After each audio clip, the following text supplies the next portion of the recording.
This is the Awake Athlete Podcast. I'm Jessica Mikowski, mindset coach and plant-powered athlete on a mission to guide all who are ready to great heights in sports performance and life. Through the 10,000-foot view, I share teachings of living awake with the sole purpose that we all realize our innate power to be the masters of our minds.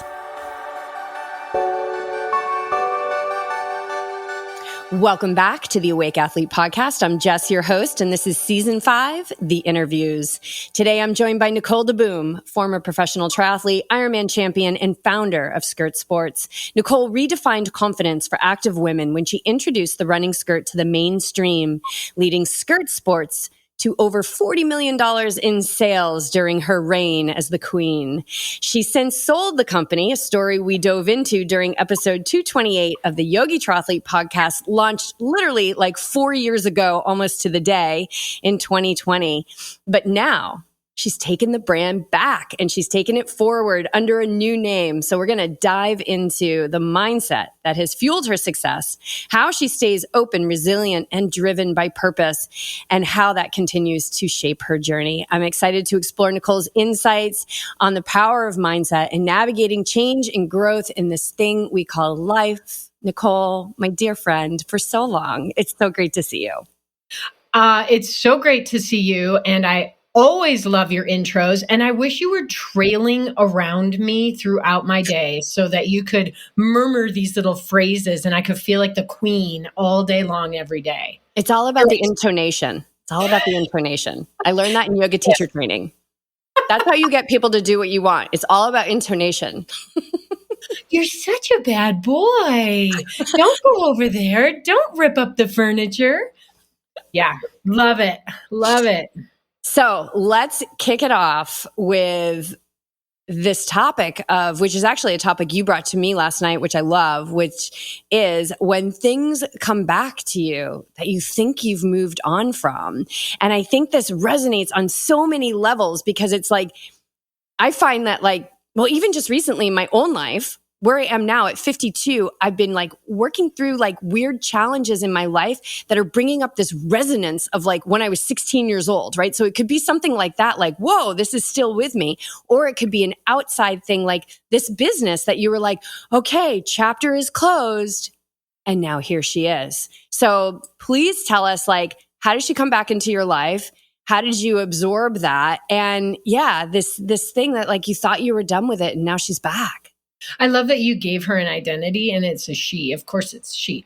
So I think that topic really became obvious and I shared it with you because it is exactly what I'm going through right now.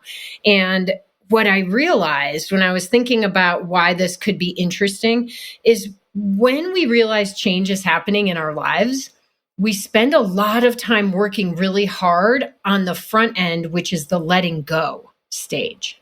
In fact, we might have talked about this 4 years ago when I was letting go of this business, Skirt Sports, that I had launched, basically birthed, founded, nurtured, brought through puberty, and was very much felt like I couldn't live without her. And when it was time to let her go, I had to work so hard on how to let her go and figure out who I was today. So we worked so hard on the letting go that we think we're just done and now the doors are open for new things to happen. And I guess that is true. But in my case, this beautiful company that I had spent so much time with actually did come back to me not too long ago. So I have been reawakened and have had to go through some growth in trying to figure out how to include Skirt Sports in my life again or some version. And it's just been a really interesting process. So I want to touch upon this letting go piece because it's so big, right? And again, multi-layered, letting go of the athlete we used to be, letting go of something that has been such a big part of our identity. And, a question that we need to ask ourselves and a destination that we need to begin moving into is who are we without it? Who are you? Who were you without Skirt Sports after, she was what, 10, 15. 12 years old, 15 years old? Yeah. Wow. So how, like, what were some of the ways that, that attachment or that identification showed up? And how did you work with letting go and stepping into who you are without her? Well, it's really interesting because before I started the company, I had been a pro athlete, as you mentioned in the intro. And I went through a process of letting go of my pro athlete identity as I became maybe what I might have called an entrepreneur or a business owner. And then I was redefining the part of myself that still was an athlete, but what kind of athlete would I be during all those 15 years, right? And it was a really great process to go through because so many of us, a lot of times that process is really slowly dragged out because it's just age that changes who we are, right? And we become limited in some ways physically, especially if you're talking about being an athlete. At some point, you will not PR again in your life. You just don't know when that's going to be, right? So when you go from being a pro to not a pro is putting full-time effort into something. And I was only in my early 30s. So when I was no longer a pro athlete and decided to pursue something else, I would say things like, well, I'll never be as fast as I was before. And people go, why not? You're still young. And I'm like, well, yes, and I understand that, but I'm not full-time. I'm not putting my full-time effort into this anymore. I will never hit that top 10% that I was able to get as a pro. And you know what helped? Having a new passion, something to put my energy into. And it was sort of, it organically happened for me. I didn't have to find it. It was just there. So I just gravitated. 15 years later, when I sold Skirt Sports, it was a decision and it happened like quick. It's as if maybe you have an injury and you no longer can run. You go from running one day to no longer running. Who am I? I went from owning a business and having that be my whole universe and having this incredible community of women who constantly connected with me to not owning that anymore and kind of like diving into the big, wide open new frontier of who is this Nicole? And will she be interesting, valuable? Will she find happiness? Those were the things I dealt with for the last 4 years. Mm. And how did it come back to you? Well, it's when I wanted to be done because I was ready for something new. I thought I wanted to be completely done and never touch women's clothing from a business perspective again. I thought that. And what kind of happened is my hand was forced back in 2020. I wanted to sell the business, but COVID happened at the same time I was trying to sell. And it all kind of just went, well, now you kind of have to sell. So I sold the business and the new owner took it on, but just wasn't successful. It for whatever reason, it didn't work for her in the vision that she had for it. And so she decided, instead of banging her head against the wall, she would let it go. And because the way we wrote the agreement, I had the opportunity to take it back or let it move on again. And so I thought about that when the opportunity came and I thought, gosh, do I want it back? And it was interesting because 4 years ago, I would have said, no way. But I spent the last 4 years sampling different career concepts and nothing fulfilled me. Not even close to what Skirt had done for me all those years.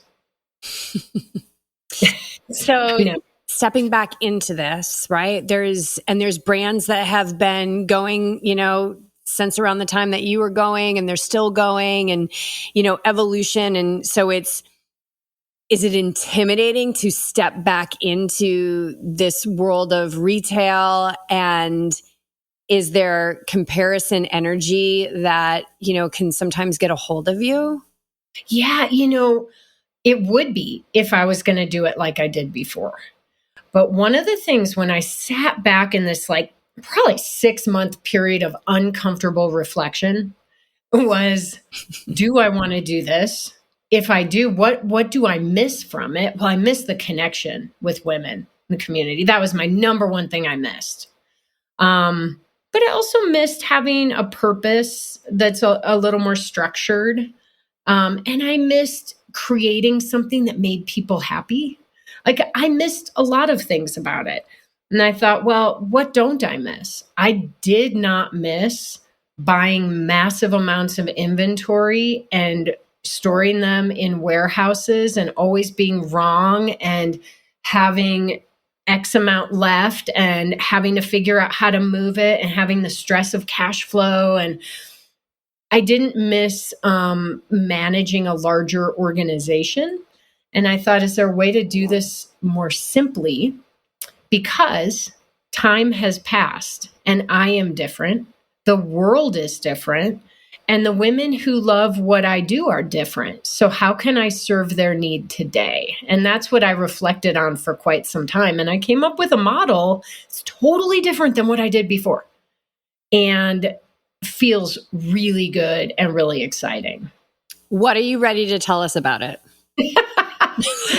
Okay. This isn't really like supposed to be a podcast about me pitching my new business, but I think the keys here are that we do change. And if I had 4 years ago decided, you know what, I'm just going to shift community base here. I'm just going to shift to doing it this way. I don't think it would have worked. I think we all needed the break. They needed a break from me. I needed a break from the community. And we all needed to like go our own separate ways for a while before we came back and decided, you know, what we had was really cool. Can we get it? Here's the question that kills people though. Can we get it back the way it was? You know, can you get it back? It's like, I just want to, those clothes don't fit me right now, but I'm going to fit in them again someday. Like, that is a very defeating mindset because that's backwards. That's who you were. That's how your body was. We change, we evolve. I mean, I actually still wear roughly the same size, but I want totally different styles on my body today than I did when I was 30 and still pro athlete kind of, you know, like things don't fit my waist the same. You just need to update. And instead of torturing yourself looking at a closet full of clothes that you're not going to fit in again, that actually make you feel bad every time you walk by them, you know, letting go of who you were and embracing the new, I think is really important. So that's a big part of this model I've kind of come up with is, while I am investigating how to manufacture the old products in a new model that's more on demand, so I don't buy inventory and people order it and they make one and they ship it to the customer, I've created a used marketplace, a used platform for active women. So you can sell any of your active used gear on my new website, which is called the Ende Project.com. Ende. It's a lowercase e, a capital ND, lowercase e, Ende Project.com. And if you really think about and envision what that is, it's really my initials with a cool stylized way to say it. And it's my new project. So that's what I'm going after. The endeproject.com. It's got a big used platform. There aren't that many sellers on it yet. I'm hoping a bunch of people want to come on and, you know, offload those things that maybe fit them before, but can still have a few more lives left in them. Oh, and buy new stuff, get new old stuff from other people. And I'm going to work on the new stuff while we're playing around down here. Oh, that's fantastic. So people can kind of upcycle, recycle their stuff, get some new stuff. You know, I've just had 2 conversations with women, which is so interesting. One woman who is about our age, and she has experienced like a lot of rapid weight gain, right? So she's younger than us. She's probably like mid to late 40s, and said, you know, was doing exactly what you said, was like keeping these clothes in her closet, and it was just making her so sad and miserable. And like, she just got sick of not feeling good, you know, in her clothes and the stress that it took for her to pick out her outfit, blah, blah, blah. And so she was like, finally, I just got rid of all of it. Cause it's like, why am I trying to be who I was? Why can't I just embrace who I am now and went out and bought clothes? And it's because we're hanging on to who we used to be, right? As opposed to honoring who we are. Now, fast forward, a conversation I had last week with a woman. This was such an interesting, I never even thought about this. This woman is very financially abundant. And how that plays in is she said it kept her from making the changes to increase her health and well-being because she has so much disposable income that she was just always buying new stuff to match her growing body, and realize, so it's like it can go both ways, right? And realize like, oh my God, I just keep buying all these new wardrobes, and what's happening is my health is plummeting. So this thread here is that both of these women were sad about what was going on in their bodies and how they were relating to their clothes, and from very different directions. But the end result is like, we had to make the change that is most relevant for us in the moment, that allows us to step into who we are now. Because if we don't accept who we are now, right, how are we going to make the shifts and changes to who we want to continue to be? It's such an important, it goes all the way back to letting go. But it's so hard because every day we change just a teeny weeny bit. Mm-hmm. Usually you don't recognize that change till like a year or 2 or 5 have passed. And then you're like, oh, I'm not that person anymore. I should let that person go. It's really hard to kind of like let go as you grow every single day, every single minute. So I don't know if there's any trick to doing that. But when you do finally have those moments where you talk to someone like you, Jess, and you're like, okay, this conversation helped me realize I need to let go of some stuff. You know, that's where I'm at. That's one of the things that an aha moment I had was like, if I do this again, it will not be the same as before. I have already let go of that. So let's re-envision the whole thing. And the number one thing for me was, what kind of life do I want to have? I will plan my work, my career, the things I do that hopefully bring joy to others around the joyful life I want to have. Because if I'm not having that, it won't show up in the projects that I put out there in this world. So I want to have a life full of adventure every single day, some kind of little adventure, you know, and I'm not going to compromise that. So this beautiful project will become whatever it is, but it's going to fit around my life at this point. I love it. I'm so excited for it. I love it. So it's like bringing in new stuff, but like these two women that I just talked about, like this is a place where they can kind of put those clothes, right? And totally help other women step into, you know, where they're at in this moment. So I want to wrap it up with this question, which is around what you just said, which I love and I live by too, right? Like if I'm not, well, first of all, I'm teaching all the time, like how to live the life you desire, how to be the person you desire to be. If I'm not doing that, like that doesn't work for me. Like I have to walk the talk, right? And I'm challenged all the time. And sometimes I freak out and sometimes I don't make great choices, but I'm still, you know, picking myself up and moving in that direction all the time. Now, as women, especially, and I work with a lot of women, there's guilt. There's, how like I've got, and you're a mom and you're a wife and now you're starting this brand new project. What kind of wisdom or advice can you share with women who kind of get stuck with that? Like, I want this, but like, I'm going for it, or I'm there, I made the choice, but now I'm just riddled with guilt about feeling selfish, that I should be doing other things for my family and not be indulging in myself. It's so interesting. Can I swear? You can do whatever you want. Yeah. I saw a therapist back in the day, like relationship issues, whatever. It was like 20 years ago. And I mentioned the word guilt and she goes, you know what? I think we should make a whole bunch of t-shirts that just say, fuck guilt. And I was like, you're right. I love this. And I still remember it 20 years later. It's a weird feeling. You know, our minds and our bodies are so connected. And when you can feel guilt, like in your core, it just, I don't know, for me, it's like in my stomach and my lower back. It's like, ugh, I'm not feeling like I'm doing the thing that's really going to make me shine and also give what I want to be giving to everybody else.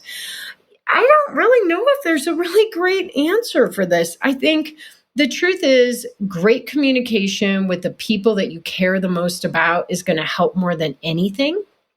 And if you are feeling like you're not giving what you want to be giving in all areas, talk about it. I mean, beyond that, you need to identify what you want to be giving in all areas. Otherwise, you'll just walk around feeling guilty about everything all the time because you will never feel like you're enough.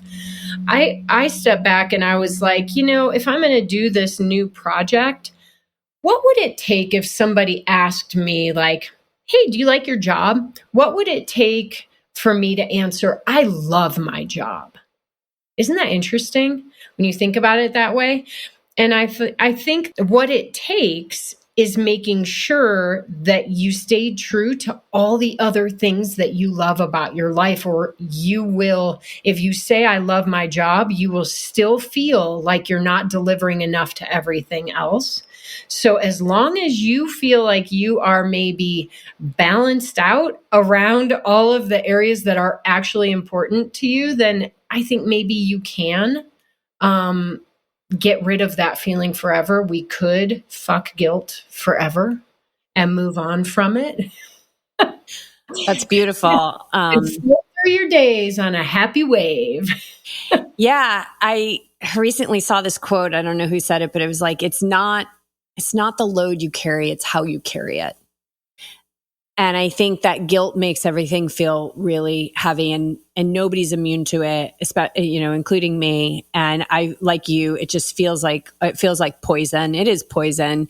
But the most important part of being an owner of a business myself is like, and my husband's the same way. It's like getting my training in. Like, I love riding my bike. And yes, I could grind at the computer all day long trying to make this business more successful, but I'm going to do those things that bring me joy and fill up my cup. And I think it's like step one, what does bring you joy? Step two, giving yourself the time to do it. Like, I want to say something. When I was listening to a podcast of yours, you said something that really resonated with me.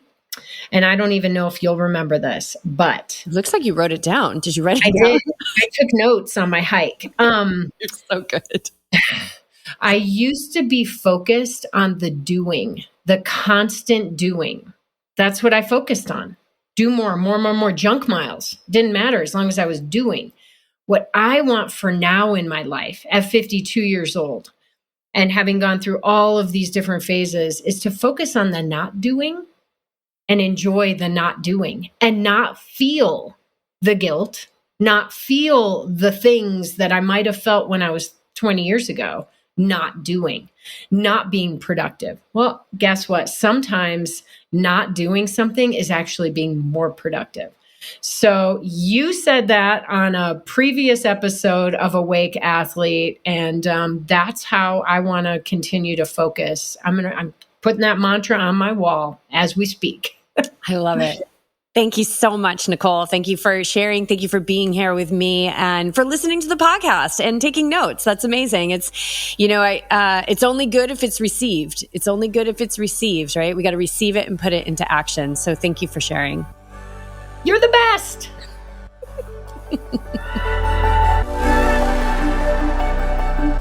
Are the messages in this podcast resonating with you?